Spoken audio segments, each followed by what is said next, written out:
Assalamu alaikum wa rahmatullahi wa barakatuh to some of you and peace out to the rest of you. Hit the share button because the message is more important than the messenger. Let me get straight to it.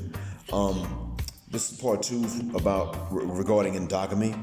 I did not record the last one to gloat, but to lament. I was not happy about that kind of news. But endogamy is not an option for men. Gentlemen, I can't tell the ladies to go and make endogamy an option for you in the black community or in any offshoot descendant golden or MLS communities. They're not going to listen if I say it. They're not going to listen if you say it. They're just not going to. Some of them like to say that what's happening is that our unmixed brethren are in their ears telling them things about them that are unfavorable regarding us, or telling them things about us that are unfavorable.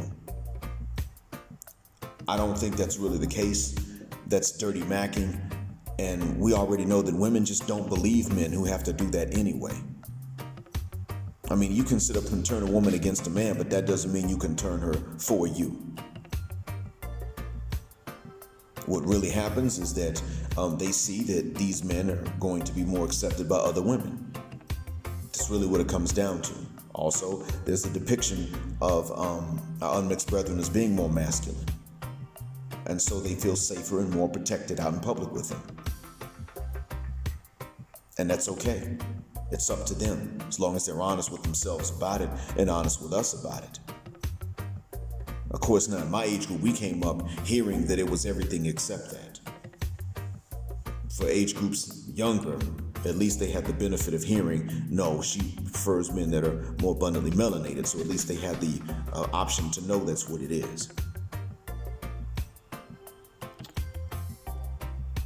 But in the end, what it comes down to is that endogamy is not an option.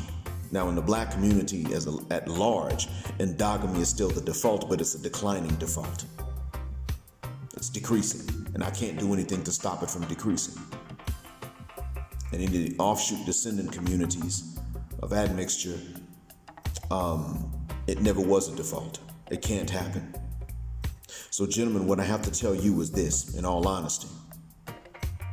You may be able to form communities, but these communities will be formed of such men and whichever ladies were attractive enough and still willing to marry us at the same time.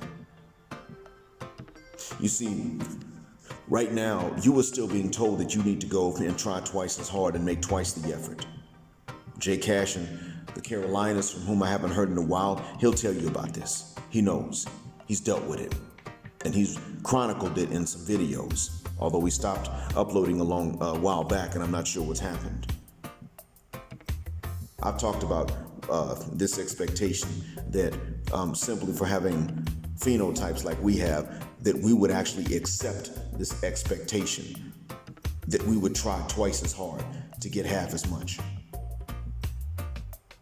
You can go to the channel of a particular lady right now who broke away from the golden sphere, citing it as anti-black. I think people in the comments section and chats might have been. I mean, we already know of one that just got outed for lying about her identity, but she denies making anti-black statements, but she has done so before. Fran got her on that. Got screenshots to prove it. So that does exist, but for the most part, they've been in chats and comments, and one content creator that got exposed. But if you go and you look at another who defected from it, citing these things, she's going to do a video. I think it's going to be a live stream, and she's going to talk about how black men want to be kept women or kept pretty women. And pretty much what she's saying is black men want to compete with me because I want to be a kept woman and they want to do the same thing. And really all it is that black men have been saying we demand to be valued. We demand a give and take. If there's some other man for whom you're willing to actually take the initiative to try to get, and you'll actually pay for him, things like that, what we're saying is we will not accept any worse a deal than the best deal we know you ever offered to another man before us. Now that's what women would say as well. You can't sit up here and buy a house for a Japanese woman and then tell a black woman you're not going to buy a house for her. And that black woman knows you bought a house for a Japanese woman. I know because I actually heard this on a live stream. I heard a sister say on a live stream, she was living in Japan and she married an African man, and she said on the live stream that she found out that man bought a house for a Japanese woman. She was not going to accept any less for herself. Well, she found out about it. So you could say that that was actually very correct what she said. But we men, simply for saying the same things, are now being ridiculed. Any man are now being ridiculed as wanting to be kept. No, if you were willing to pay another man's way, you're going to pay mine too. That's just fair. Because you know Father mucking well that if you know about the best I ever did for any other women previously, you're going to demand that same thing and no less. That's what you're dealing with, gentlemen. It's not fair, but that's exactly what you're dealing with. And you were actually expected to sit there and tolerate it. You were actually expected and pretty much really demanded to just tolerate it. As if that's what you owe.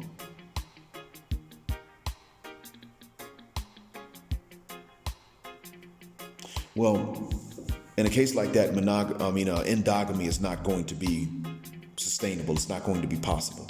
And you're not the ones that took that option off the table for the ladies. It was ladies that took that option off the table for you, and they had the right to do that.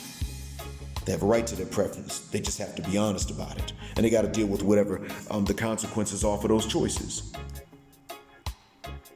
So what does that leave you? Well, as I've said before, as far as I know, the best options for black men, period, admixed or unmixed, are Latin America, the continent, and Southeast Asia. They like brothers there, and complexions don't seem to turn them off. Richie Mack ain't the one who has the channel Zoom to Thailand. Richie Mack ain't abundantly melanated. This Thai lady's got about the same melanin count he does. But we've seen it. Feminine, seems to be in pretty good shape, spoils him. I'm sure he says God bless him. Now, I married endogenously, religiously, racially, and then it turns out even culturally more than she or I bargained for, because the Creole culture and the Somali culture are more similar than what we thought. I got funny stories about that. But let's say that I didn't know. Let's say I'd never known. Let's say that she and I never found out the other one existed. God forbid.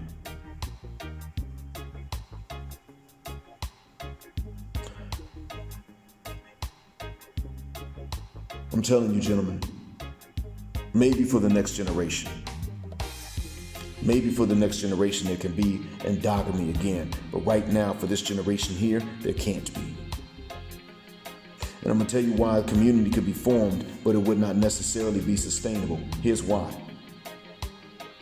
Let's say that the men found locations where we could, like minds, get away from the dysfunction and start something that has some function to it. How will you continue this? What about legacy? If you even so much as marry someone from a traditional background and you bring her into a Western environment, legally, she has every incentive to change. And you're right back where you started. I know a horror story about a Sudanese couple splitting, a Nigerian-Moroccan couple splitting in Atlanta. That's another talk for another day. I'm simply saying that right now there's no endogamy. There's nothing, it's not cyclical. I'm sorry, the dream is over. It's not your fault. It was set up like this before you or I were born. I wish I had better news. Thanks for listening. Black Heart, Black Mind, Black Out. Until next